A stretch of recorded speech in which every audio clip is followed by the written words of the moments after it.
ప్రత్యేక ధన్యవాదాలు తెలియజేసుకుంటున్నాం. కావున ఈ మత్తు మందు మాదక ద్రవ్యాలపై ప్రజలు ఎట్లా మెదలాలి, వీటిని అలవాటు చేసుకున్న వారిని మానుకోవడానికి ఎలాంటి చర్యలు తీసుకోవాలన్న దానిపై మన గౌరవ ఎస్ఐ గారు మాట్లాడాల్సిందిగా కోరుచున్నాం. Thank you. ఈరోజు కన్నూరు గ్రామానికి వచ్చినటువంటి తెలంగాణ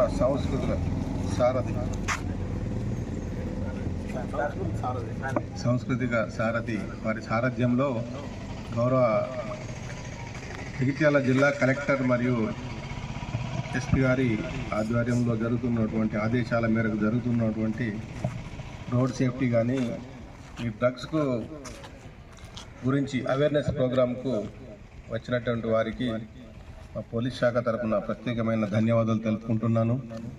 అదేవిధంగా రోడ్ సేఫ్టీలో భాగంగా మనం ఒక బైక్ తీసుకున్నట్టయితే షోరూమ్ నుంచి కొత్త బండి తీసుకున్నట్టయితే దాని యొక్క టెంపరీ నంబర్ ఒక 1 month ఉంటుంది. దాని తర్వాత పర్మనెంట్ నంబరు 1 month తర్వాత తీసుకోవాల్సి ఉంటుంది. అలాగే మైనర్లకు డ్రైవింగ్ లైసెన్స్ ఇవ్వరు. 18 years క్రాస్ అయిన వారు ఈ లైసెన్సు దానికి అర్హులు. కంపల్సరీ 18 years క్రాస్ అయిన వారు బైక్ నడపాలంటే కంపల్సరీ లైసెన్స్ కలిగి ఉండాలి, లైసెన్స్ తీసుకోవాలి. అదేవిధంగా నంబర్ ప్లేటు ట్యాంపరింగ్ చేస్తున్నారు ఈ మధ్యలో, అది నంబర్ ప్లేట్ కూడా కరెక్ట్ ఉండాలి.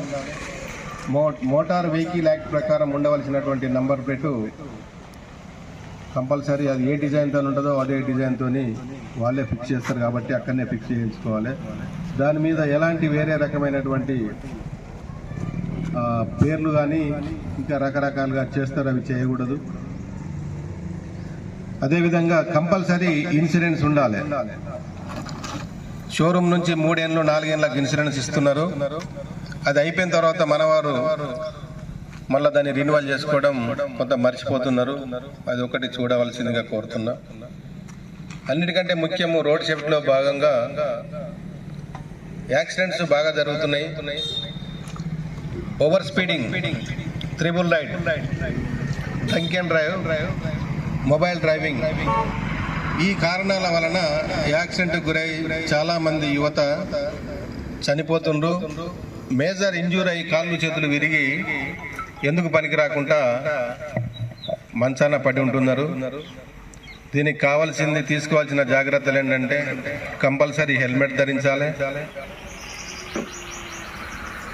డ్రింక్ చేసి డ్రైవ్ చేయకూడదు, అలాగే ట్రిపుల్ రైడ్, మొబైల్ డ్రైవ్ చేస్తూ కూడా బైకులు నడపకూడదు. అలాగే కారు నడిపినప్పుడు కంపల్సరీ సీట్ బెల్ట్ ధరించాలి. పట్టణాలలో ఉన్నటువంటి సిగ్నల్ వ్యవస్థను ఫాలో కావాలి, ట్రాఫిక్ రూల్స్ ఫాలో కావాల్సింది. సిగ్నల్ జంప్ కానీ లైన్ క్రాస్ చేయడం కానీ ఇవి ఉండకూడదు. రాంగ్ రూట్లో కూడా టౌన్లలో వెళ్తుండ్రు. ఈ యాక్సిడెంట్ గల కారణాలు ప్రధానంగా ఇవే ఉంటాయి. వీటిని మనం జాగ్రత్తగా చూసుకున్నట్టయితే యాక్సిడెంట్కి గురిగాము. ఇంకోటి ప్రధానమైనది ఏంటంటే సైన్ బోర్డ్. మనది నేషనల్ హైవే 63. ప్రతి రోడ్డు మీద కొన్ని సైన్ బోర్డ్స్ ఉంటాయి. వాటిని మనం డ్రైవింగ్ చేస్తూ చూసినట్టయితే ఆ సైన్ బోర్డ్ గురించి మనకు అవగాహన ఉండాలి. అవగాహన ఉన్నట్టయితే ఎలాంటి యాక్సిడెంట్కి మనం గురిగాము. రోడ్డు భద్రత మాసోత్సవాలలో ప్రతి గ్రామంలో, స్కూల్లో, కాలేజీలలో అవేర్నెస్ ప్రోగ్రాంలు మా పోలీస్ శాఖ తరఫున కండక్ట్ చేయడం జరిగింది. ర్యాలీలు నిర్వహించడం జరిగింది. ఇంకోటి నేషనల్ హైవే మీద కూడా గూడ్స్ వెహికల్స్ పార్కింగ్ చేయరాదు.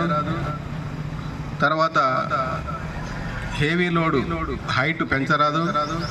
సైడ్లకు కూడా ఇక్కడ చెరుకును ఉనుక ప్రయాణం అంటే ఇది ట్రాన్స్పోర్టింగ్ ఎక్కువ జరుగుతుంది కొరుట్ల మెట్పల్లి ఏరియాలలో.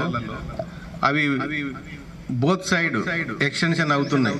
ఉనుక బండ్లు కానీ చెరుకు కానీ వారికి కూడా 2-3 సార్లు చెప్పడం జరిగింది. వాటి గురించి అవేర్నెస్ కల్పించడం జరిగింది.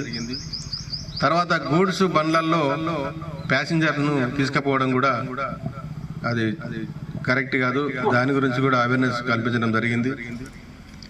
అదేవిధంగా నేటి యువత డ్రగ్స్కు అలవాటు పడి గంజాయి మత్తులో మునిగి తేలుతుంది. యువత అంతా నిర్వీర్యం అయిపోతుంది. వారి బతుకు అంతా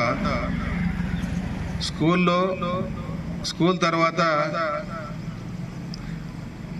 గ్రౌండ్లో ఉండవలసిన యువత మొత్తం ఎక్కడికో పోయి గంజాయి తాగేందుకు అలవాటు పడి వారి యొక్క జీవితాలను, వారి ఆరోగ్యాన్ని, దేహాన్ని చెడగొట్టుకుంటూ దేశానికి వెన్నెముకగా నిలవవలసినటువంటి యువతనే చెడిపోతుంది.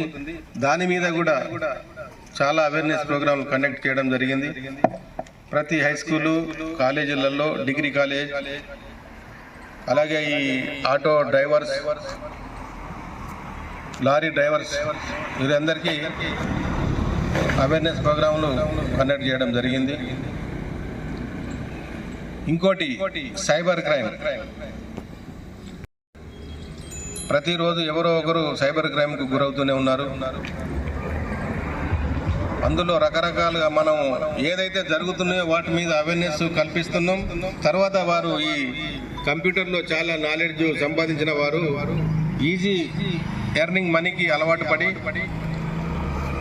ప్రధానంగా మన తెలుగు రాష్ట్రాల ప్రజలను ఎన్నుకొని ఈ సైబర్ క్రైమ్కు వాళ్ళను ఇబ్బంది చేస్తూ బ్యాంకు ఖాతాలో ఉన్న డబ్బునంతా కొట్టేస్తున్నారు. దీనికి తీసుకోవాల్సిన జాగ్రత్తలు ఏంటంటే, ఏ బ్యాంకు మేనేజర్ కానీ మీ పిన్ నెంబర్ అడగడు, ఏటీఎం నంబర్ చెప్పమనడు, ఖాతా స్క్వీజ్ అయింది లేకపోతే ఏటీఎం కార్డు స్క్వీజ్ అయింది మీ పిన్ నెంబర్ చెప్పమని అడగడు. అదేవిధంగా లాటరీలు వచ్చినాయి అని ఏదో అసాధారణమైనటువంటి ఆఫర్స్ గురించి మనకు గురి చేస్తూ, ఆశలకు వజ్జేస్తూ మీ ఓటీపీ, పిన్ నెంబర్, తర్వాత మా దగ్గర డిపాజిట్ చేస్తే 1 మంత్కు డబ్బులని ఇలాంటి ఆఫర్లు ఇస్తుంటారు. ఇవి ఏవి నమ్మకుండా ఉండాలి. తర్వాత మనకు అపరిచితులైనటువంటి వారి వద్ద నుండి వీడియో కాల్స్ వస్తాయి. అట్టి వీడియో కాల్స్ను మనం అటెండ్ చేయకూడదు, లిఫ్ట్ చేయకూడదు. తర్వాత ఈ మధ్యలో ఏంటంటే జంపు డిపాజిట్. ఇదేంటిదంటే, నేను వేరే వారికి అమౌంట్ పంపేది ఉండే యూపీఐ ద్వారా మీ ఖాతాలకు కొంత డబ్బు పడ్డది, తిరిగి దాన్ని మాకు పంపండి అని రిక్వెస్ట్ చేస్తారు. అది ఏంటిదంటే తెలంగాణ. అలాగే కల్లూరు గ్రామస్తులు, గ్రామ పెద్దలు వారికి నా యొక్క రిక్వెస్ట్ ఏంటంటే, ఈరోజు వాస్తవంగా నేను ఈ గ్రామ పెద్దలను కలిసి గ్రామానికి సంబంధించి కొన్ని సీసీ కెమెరాలు, వాటి యొక్క ప్రాముఖ్యత, ఒక చిన్న ఎగ్జాంపుల్ చెప్తా. 2 సీసీ కెమెరాలు ఉంటే మన పోలీసుకు ఇన్వెస్టిగేషన్ పరంగా కానీ, గ్రామంలో జరిగిన అసాంఘిక చర్యలు కావచ్చు, దొంగతనాలు కావచ్చు, అది మాకు ఇన్వెస్టిగేషన్ పరంగా చాలా తొందరగా, సులువుగా సహకరిస్తాయి. దానికి గ్రామస్తులు, మీ గ్రామ పెద్దలు ఇక్కడ అందరు ఉన్నారు. వెంకటేష్ గారు ఉన్నారు, ఎంపీటీసీ గారు ఉన్నారు, సర్పంచ్, ఉప సర్పంచ్, మరియు అంటే గ్రామానికి సంబంధించిన ఎల్డర్స్, పెద్ద మనుషులు అందరూ ఉన్నారు. ప్రతి గ్రామంలో సీసీ కెమెరాలు ఉన్నాయి. మరి ఇప్పుడు ఈ గ్రామంలో ఈ సమయంలో లేవు అనంటే నాకే కొంత ఏదో విధంగా అనిపిస్తుంది. కారణం ఏంటంటే, ప్రతి చిన్న గ్రామంలో కూడా సీసీ కెమెరాలు అనేటువంటి ఇన్స్టాలేషన్ జరిగింది, ఉన్నవి. రీసెంట్లీ బీర్పూర్లో ఒక దొంగతనం జరుగుతుంది. రాత్రి 2:30 గంటలకు ఒక స్కూటర్ మీద 3 వ్యక్తులు వస్తారు. అక్కడ కోమటాయన ఇంట్లో దొంగతనం చేస్తారు. 5:30కు ఆ స్కూటీ స్టార్ట్ కాకపోతే స్కూటీని నూక్కుంటా పోతారు. ఉదయం ఆ పని మనిషి వచ్చి తలుపులు కొడితే ఆయన లేవోడు ఆ సీట్ను కట్టేస్తారు మంచానికి. ఈ పక్క ఆయన చూసి, ఏందమ్మా ఏంది అరుస్తున్నావు అని అంటే, ఇట్లా లేపుతారేడు సీటు, నేను మరి పని మనిషిని కదా, పని చేస్తుంది వచ్చిన అంటే ఇమ్మీడియట్ లోపలికి పోయి చూస్తే అతన్ని మంచాన్ని కట్టేసి ఉన్నాడు. అతను వెంటనే ఎస్ఐ గారికి ఫోన్ చేస్తే పోయి చూసి, ఏమైంది అంటే, ఇట్లా 20 తులాలు దొంగతనం చేసి నన్ను కొట్టి మంచాన్ని కట్టేసింది సార్ అంటే, ఇమ్మీడియట్ ఫస్ట్ మేము చూసేది ఏంటిది, సీసీ కెమెరాలే. ఇమ్మీడియట్ ఆ గ్రామ మధ్యలో ఉన్నటువంటి సీసీ ఫుటేజ్ చెక్ చేసినట్టయితే ఆ 2:30కు ఒక బండి వచ్చింది, 5 గంటలకు బండి వెళ్ళిపోయింది. వెంటనే సిఐ గారికి, డిఎస్పీ గారికి మాట్లాడితే కొన్ని టీములు వచ్చేసి ఆ ఎస్ఐలను టీములుగా విభజించి ఆ సీసీ ఫుటేజ్ ఎక్కడెక్కడ సీసీ కెమెరాలు ఉన్నాయో చూసుకుంటా మంచిర్యాలలో వారిని పట్టుకోవడం జరిగింది. వెంటనే అంటే ఎంత తొందరగా జరిగింది అని అంటే మొత్తం అందులో ఒక 7గురిని పట్టేసి రికవరీ చేసింది. Thank you sir. తమ అమూల్యమైన సందేశాన్ని మరియు జాగ్రత్తల్ని కూలంకషంగా వివరించిన మన కోరుట్ల ఎస్ఐ రామచంద్రన్ సార్ గారికి ప్రత్యేక ధన్యవాదాలు. ఈ కార్యక్రమంలో పాల్గొన్నందుకు మాకు చాలా విషయాలు చెప్పడం జరిగింది గ్రామస్తులందరికీ. కాబట్టి దయచేసి ప్రతి ఒక్కరి విషయాలని గమనించండి, ఇవన్నీ పాటించండి. రేపు పొద్దున పిల్లగాళ్లకు ఎవరికి కూడా మైనర్లకు బండ్లిచ్చి రోడ్డు పక్కండి. ఒకవేళ మైనర్ల గిట్ట బండ్ల మీద కనిపించి పోలీసు వాళ్ళకు దొరికితే 25,000 రూపాయల జరిమానా ఉంటుంది. కాబట్టి ఖచ్చితంగా పిల్లగాళ్లకు బండ్లు ఇచ్చి రోడ్డు మీద పంపి అతివేగంగా పోయి యాక్సిడెంట్లకు గురయ్యే ప్రమాదం ఉంటుంది. కాబట్టి దయచేసి ఎవరికి కూడా బండి ఇవ్వకండి. బండి మీద వెళ్ళేటప్పుడు ఖచ్చితంగా హెల్మెట్ ధరించండి, ప్రమాదాలకు గురి కాకుండా నెమ్మదిగా వెళ్ళండి.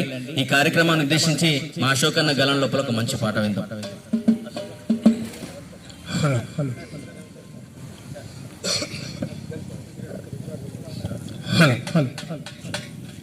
యువత నిర్వీర్యమవుతుందో, క్రమశిక్షణ లేక భవిత ప్రశ్నార్థకమవుతుందో, ఒక పద్ధతి లేక యువత నిర్వీర్యమవుతుందో, క్రమశిక్షణ లేక భవిత ప్రశ్నార్థకమవుతుందో, ఒక పద్ధతి లేక యువత నిర్వీర్యమవుతుందో, క్రమశిక్షణ లేక భవిత ప్రశ్నార్థకమవుతుందో, ఒక పద్ధతి లేక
కాబట్టి దయచేసి తల్లిదండ్రులందరూ పిల్లల్ని కొంచెం వాళ్ళ నడవడికను వాళ్ళ ప్రవర్తన ఖచ్చితంగా ప్రతిరోజు గమనించాలి.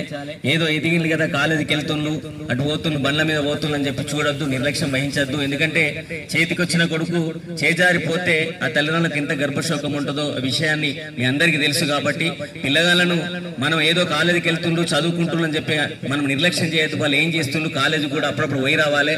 వాళ్ళు బండ్ల మీద పోతుండ్రా ఎట్లా పోతుండ్రు వాళ్ళ స్నేహితులు ఎట్లా ఉన్నారు అనేది గమనించాలి.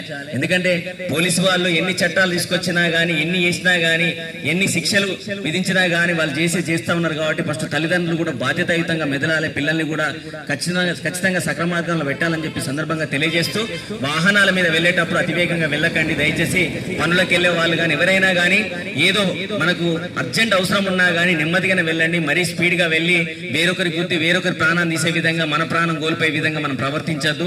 ఖచ్చితంగా బయటకు వెళ్ళేటప్పుడు ఖచ్చితంగా మనం హెల్మెట్ ధరించాలి. ఇంకొకటి డ్రైవింగ్ లైసెన్స్ ఖచ్చితంగా ఉండాలి. ఇంకోటి బండికి ఖచ్చితంగా ఇన్సూరెన్స్ తీసుకోవాలి. ఎందుకంటే రేపు పొద్దున అనుకోకుండా ఏదైనా ప్రమాదం జరిగినా కానీ మనకు ఇన్సూరెన్స్ ఉందంటే ప్రభుత్వం నుంచి మనకు డబ్బులు వస్తాయి. కాబట్టి దయచేసి ఇవన్నీ ప్రతి ఒక్కరు గమనించాలి. ఈ విషయాలన్నీ మనకు కూలంకషంగా ఇక్కడికి వచ్చి వివరించిన మన కోరుట్ల ఎస్ఐ రామచంద్రన్ సార్ గారికి మరియు విన్న ప్రజలందరికీ, ప్రతి ఒక్కరికి, పంచాయతీ సిబ్బందికి, పంచాయతీ సెక్రటరీ గారికి, ప్రతి ఒక్కరికి పేరు పేరున కృతజ్ఞతలు తెలుపుతున్నామండి. మాజీ సర్పంచ్ గారు అంజయ్య గారు మాట్లాడాల్సి కోరుతున్నాం.